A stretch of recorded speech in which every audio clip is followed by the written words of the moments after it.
queridas irmãs, queridos irmãos, caros amigos, caras amigas. É sempre uma alegria poder compartilhar o Evangelho de Jesus Cristo, conforme foi restaurado em nossos dias por um profeta de Deus. Sim, Joseph Smith, o profeta da restauração. Sou muito grato por nosso Pai Celestial e Jesus Cristo terem se apresentado a este jovem, a Joseph, quando ainda era jovem, aos 14 anos, e levantado novamente em nossos dias um profeta. Nós estamos estudando Doutrina e Convênios 93 e hoje nós vamos continuar nosso estudo do versículo 19 até o versículo 37. Existe muita doutrina aqui, muito mais do que nós podemos comentar aqui, e essa passagem de Doutrina e Convênios, essas escrituras, são maravilhosas, traz esperança, paz, confiança em Deus. E eu convido você a abrir o teu coração, a tua mente, para juntos estudarmos, tá bom? Vamos começar lendo no versículo 19, que diz assim: E dou-vos estas palavras para compreenderdes e saberdes como adorar e saberdes o que adorais, para que venhais ao Pai em meu nome e no devido tempo recebais de sua plenitude. Aqui temos muitas coisas para aprender. Por exemplo, nós adoramos ao nosso Pai Celestial em nome de Jesus Cristo. Mas aqui também fala sobre saber como adorar. E eu gostaria que você pudesse pensar um pouquinho. O que é adorar? Como eu posso adorar a nosso Pai Celestial e seu Filho Jesus Cristo? Vamos ver uma citação do elder Bruce R. McConkie que ensina. Abre aspas. Adorar ao Senhor é segui-lo, buscar sua face, crer em sua doutrina e pensar seus pensamentos. É andar em seus caminhos, ser batizado como o foi Cristo, pregar o evangelho do reino que saiu de seus lábios e curar os enfermos e levantar os mortos como ele fez. Adorar o Senhor é dar primazia às coisas de seu reino em nossa vida. Viver de toda a palavra que sai da boca de Deus.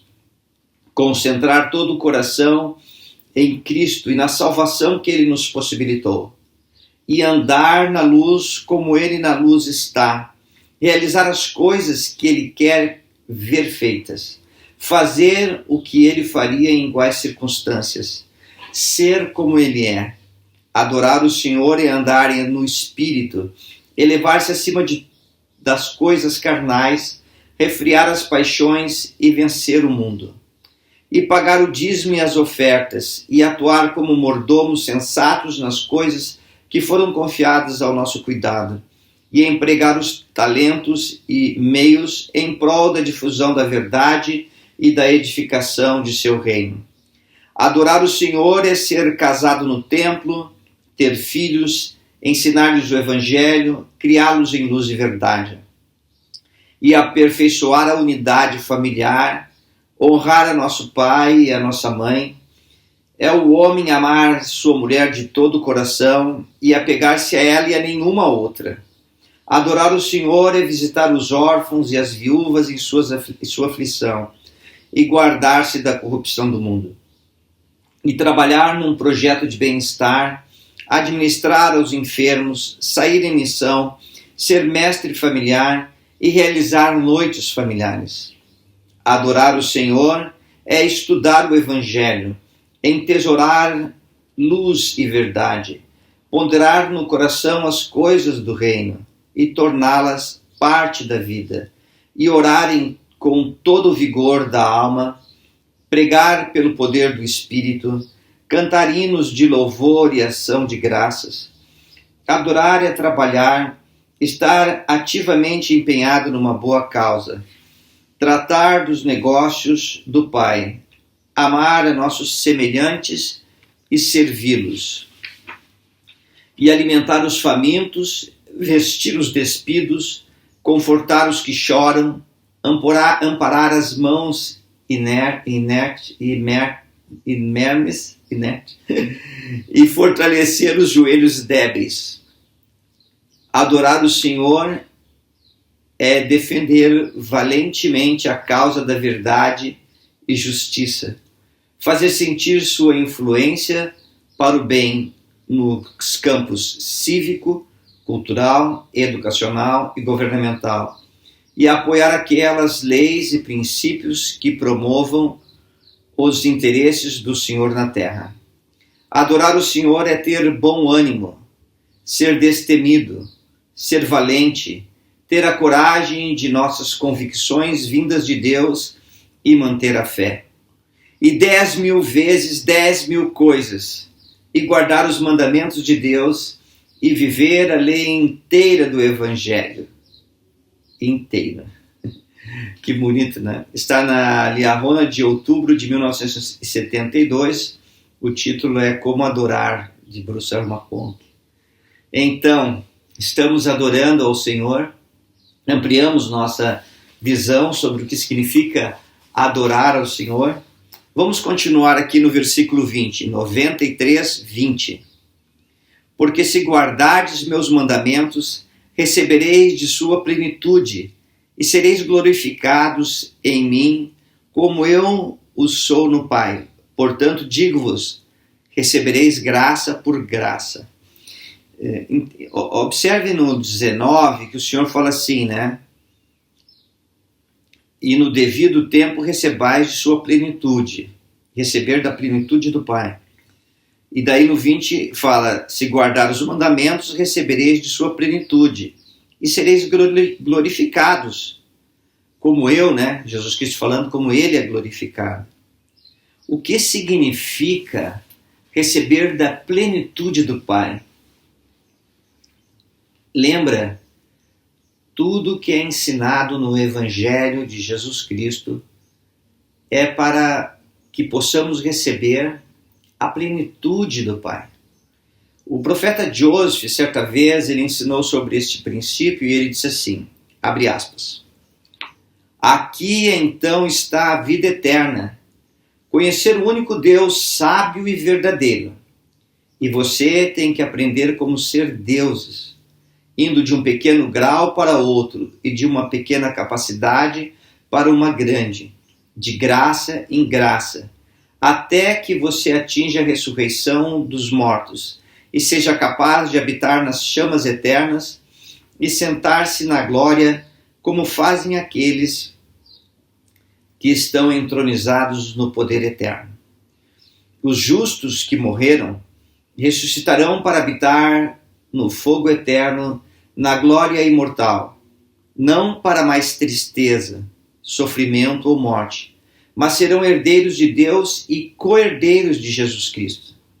O que é isto?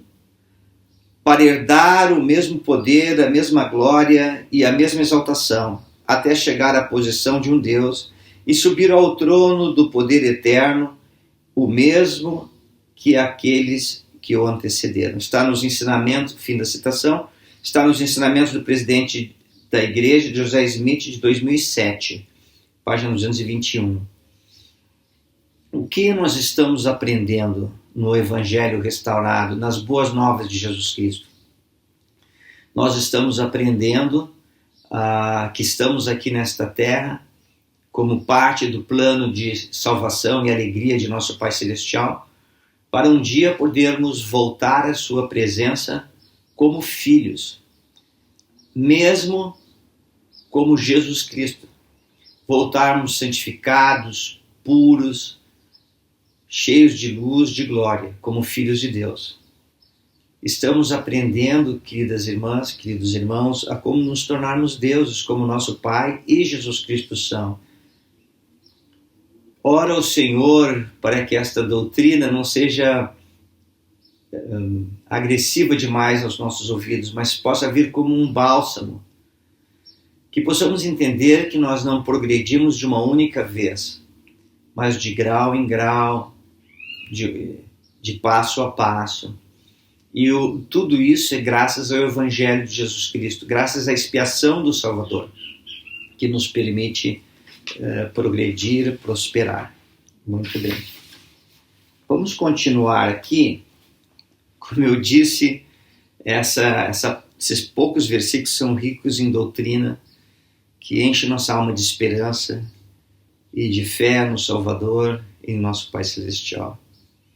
E quando sentimos o Espírito Santo testificando no coração sobre essas verdades, surge em nosso peito o desejo de ser uma pessoa melhor, mais reta, mais digna, de viver de toda a palavra de Deus, de viver em santidade.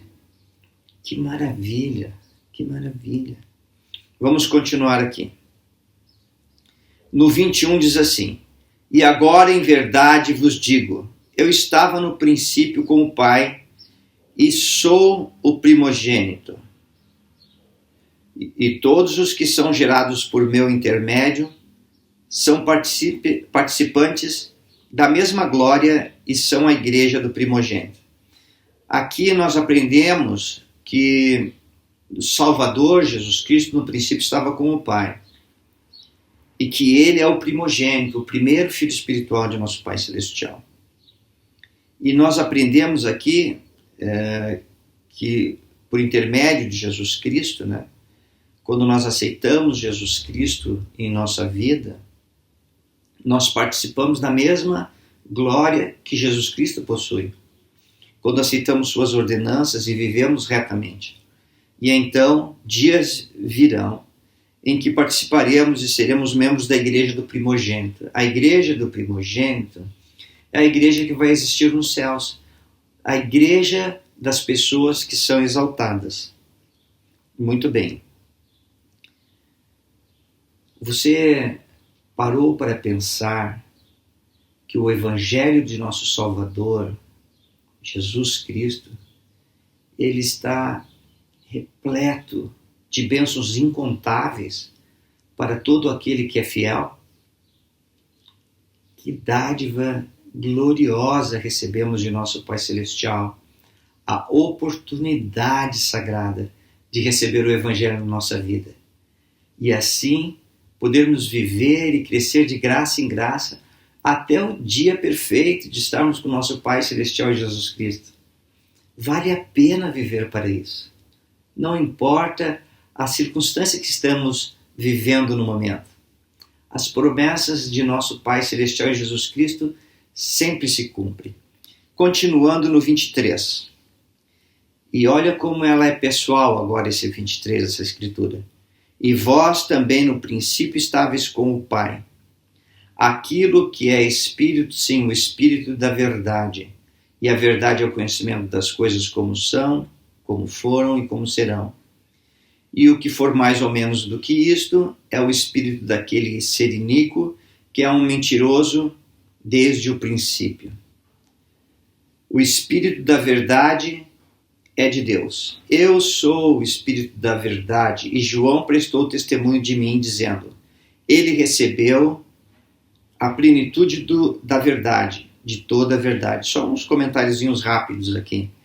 Nós também, eu e você, toda a humanidade, no princípio estávamos com Deus, nosso Pai Celestial. Quando fala aqui no princípio, provavelmente está se referindo quando fomos gerados filhos espirituais de nosso Pai Celestial. Tá bom? Vamos continuar aqui.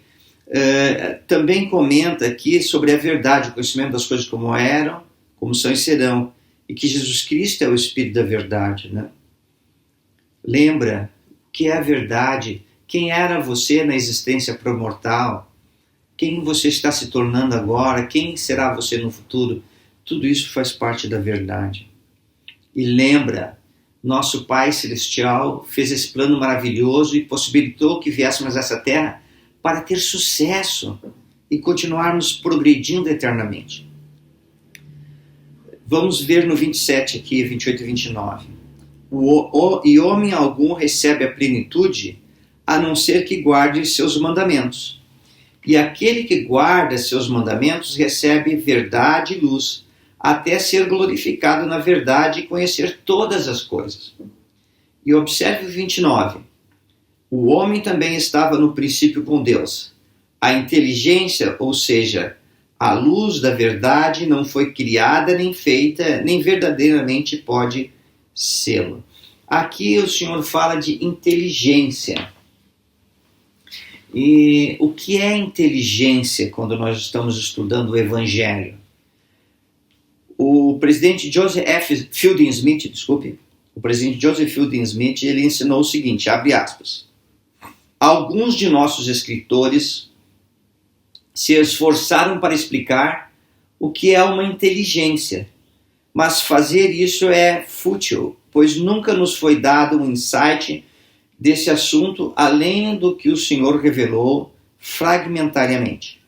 Sabemos, no entanto, que existe algo chamado inteligência que sempre existiu. É a verdadeira parte eterna do homem, que não foi criada ou feita. Essa inteligência, combinada com o espírito, constitui uma identidade espiritual ou individual.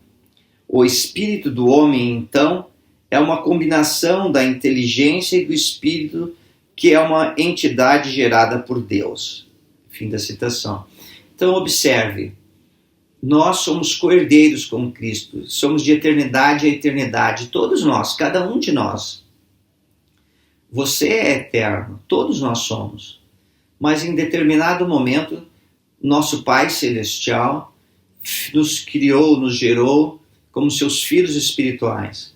Essa inteligência e um corpo espiritual formou-se então esta identidade que foi gerada por Deus. Na verdade, a parte eterna do homem, que é o Espírito.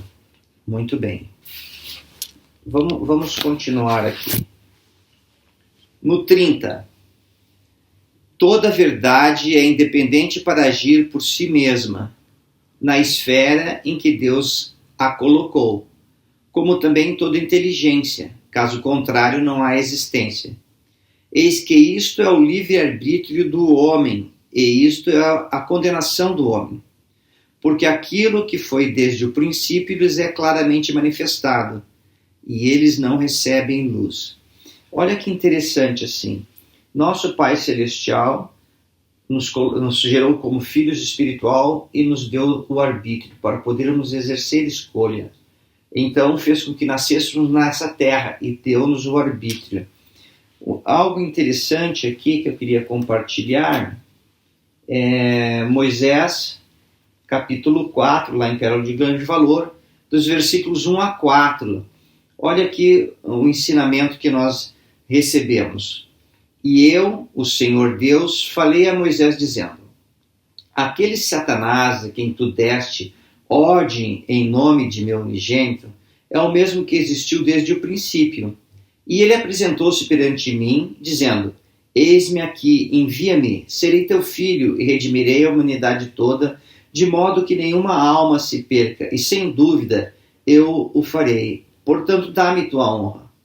Mas eis que meu filho amado, que foi meu amado e meu escolhido desde o princípio, disse, Pai, faça-se a tua vontade e seja a tua glória para sempre. Portanto, por ter Satanás se rebelado contra mim e procurado destruir o arbítrio do homem, o qual eu, o Senhor Deus, lhe dera, e também por querer que eu lhe desse meu próprio poder, fiz com que ele fosse expulso pelo poder do meu unigênito. E ele tornou-se Satanás, sim, o próprio diabo, o pai de todas as mentiras, para enganar e cegar os homens e levá-los cativos segundo sua vontade. Sim, todos os que não derem ouvidos à minha voz. Satanás procurou destruir o arbítrio do homem. E o arbítrio do homem foi dado por Deus, para que pudéssemos escolher. Aqui no versículo 31 fala livre-arbítrio. Livre-arbítrio, e nós precisamos aprender um pouco mais sobre esse termo. Primeiro, eu gostaria de ler aqui uma citação do presidente Boyd K. Packer, tá? Está num manual antigo aquele do casamento eterno. Fala inexistência de livre-arbítrio. A expressão livre-arbítrio não aparece nas Escrituras. O único arbítrio ali citado é o arbítrio moral, sobre o qual o Senhor disse: dê-lhe o arbítrio moral para que todo homem seja responsável por seus próprios pecados no dia do juízo. E observe que o apóstolo, presidente do Código 12, Boyd K. Packer, já falecido, ele falou: livre-arbítrio é uma expressão que não faz parte, não aparece nas Escrituras. Mas aqui no versículo 31, na versão em português, traduzida, diz assim: eis que isto é o livre-arbítrio do homem. Daí, você olhando, e desculpa, meu inglês não é tão bom assim, na verdade é bem básico, mas no Doutrina e Convênios 93:31 em inglês fala assim: behold, here is the agents of man. Fala agents é arbítrio.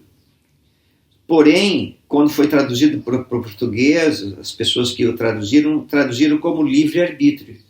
E o apóstolo do Senhor, presidente do Código 12, disse: olha, esse termo não existe nas Escrituras. Free agents.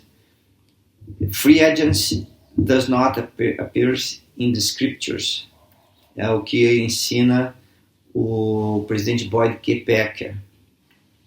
Livre-arbítrio, free agents, não é um termo das Escrituras. Então, nós leríamos melhor o versículo 31 da seção 93, como está no inglês. Eis que isso é o arbítrio do homem, e isso é a condenação do homem. Então é arbítrio, tá? Agora, eu gostaria de ler para vocês o que o presidente Packer ensinou sobre o arbítrio. Ele fala assim, abre aspas: estas palavras das Escrituras, podes escolher segundo tua vontade, porque te é dado, apresentaram a Adão e Eva e a sua posteridade todos os riscos da mortalidade. Na mortalidade, os homens são livres para escolher e cada escolha produz uma consequência. A escolha feita por Adão fortaleceu a lei da justiça, que exigia que o castigo pela desobediência fosse a morte. Enviou-se um Redentor para saldar o débito e libertar os homens. Esse era o plano. Uma expiação foi feita por toda a eternidade para sempre. Ela nos concede anistia da transgressão e da morte, se apenas nos arrependermos. O arrependimento é a cláusula de escape para tudo isso. É a chave com a qual podemos abrir a prisão pelo lado de dentro. Temos essa chance nas mãos e o arbítrio para usá-la. Como a liberdade é divinamente preciosa, não resta dúvida de que o arbítrio humano é extremamente valioso. Lúcifer, de maneira astuta, manipula nossas escolhas, enganando-nos em relação ao pecado e suas consequências. Com seus anjos, ele nos tenta para que sejamos indignos, até iníquos, mas ele não pode, nem em toda a eternidade, com todo o seu poder, destruir-nos completamente. Não sem o nosso próprio consentimento. Se o arbítrio tivesse sido concedido ao homem sem a expiação, teria sido um dom fatal. Fim da citação. Está na Liahona de julho de 1988, página 74. Muito bem. Então, como nós aprendemos aqui, o arbítrio do homem, essa capacidade de escolher. Um amigo me enviou um vídeo do presidente, do Elder Bedner, ele nesse vídeo, numa apresentação que ele fazia, eu vou deixar na descrição aqui o link, se você quiser ver, você clica, entra na descrição deste vídeo e ali tem um link da fala do Elder Bedner, tá bom? Ele está falando em inglês e está sendo traduzido em espanhol, mas nós que entendemos o português dá para entender perfeitamente. E ele estava explicando ali que a doutrina do arbítrio, ou livre-arbítrio, é o termo mais mal entendido aqui na Terra. E ele ensina que nós, ao aceitarmos o Evangelho de Jesus Cristo, recebermos o batismo, de tomar sobre nós o nome de Cristo, ser testemunha em todos os lugares e guardar seus mandamentos, lembrar-los sempre, nós fazemos convênios com Deus. E quando vamos ao templo e fazemos mais convênios com Deus, nós não temos mais o livre-arbítrio, porque fizemos convênios com o Senhor que viveríamos de toda a palavra que sai da boca de Deus. Então, se você quiser aprender mais sobre esse assunto, entra na descrição, clica no link e vê ali. Então, para concluir aqui, diz assim no 33, pois o homem é espírito, os elementos são eternos, e espírito e elemento, inseparavelmente ligados, recebem a plenitude da alegria, e quando separados, não pode o homem receber a plenitude da alegria. Uma pequena explicação. Quando nós nascemos aqui na Terra, tínhamos a nossa parte eterna, que é o espírito, e recebemos um corpo temporal. Nós recebemos o corpo por alguns instantes ou por muitos anos, mas um dia esse corpo vai morrer. E o espírito, que é imortal, vai para o mundo espiritual, aguardando o dia ansiosamente em que poderemos ressuscitar. Então, corpo e espírito serão unidos para sempre e nosso corpo será imortal. Nesta condição, podemos receber a plenitude da alegria.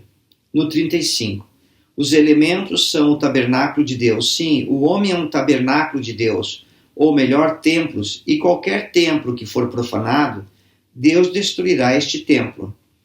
E o Senhor então faz uma comparação com o nosso corpo com um templo, casa de santidade, casa do Senhor.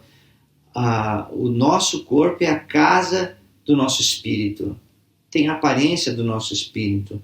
Nós, quando nascemos nesta terra, recebemos um corpo totalmente puro. E é o nosso dever, nosso desafio, levar este corpo puro até a presença de nosso Pai Celestial. E durante nossa vida podemos errar, pecar e eventualmente faremos isso. Não importa se é um grande ou um pequeno pecado. Pecado é pecado e nos afasta da presença de Deus. Mas devido à expiação de Jesus Cristo, podemos ser purificados. Podemos receber esta purificação quando nós aceitamos Jesus Cristo em nossa vida. E essa aceitação é feita através de uma ordenança, a ordenança do batismo, por alguém que tenha autoridade de Deus para assim o fazer. Não importa que uma pessoa tenha sido batizada 100 vezes, em 100 igrejas diferentes. O batismo tem que ser realizado por alguém que tenha autoridade de Deus. Só então ele é válido. Muito bem. E é nosso dever, então, manter este corpo limpo. Com o batismo, nós recebemos a purificação. Podemos renovar o convênio batismal todos os domingos, participando da ordenança do sacramento. E então o poder de purificação é renovado em nós. Muito bem. Continuando aqui. A glória de Deus, no 36, é inteligência, ou, em outras palavras, luz e verdade. Luz e verdade rejeitam o ser maligno. E, para encerrar, eu gostaria de dizer assim, à medida que todos nós nos aproximamos de Jesus Cristo, crescemos em retidão, crescemos em santidade, nós rejeitamos Lúcifer, perdemos o desejo de pecar.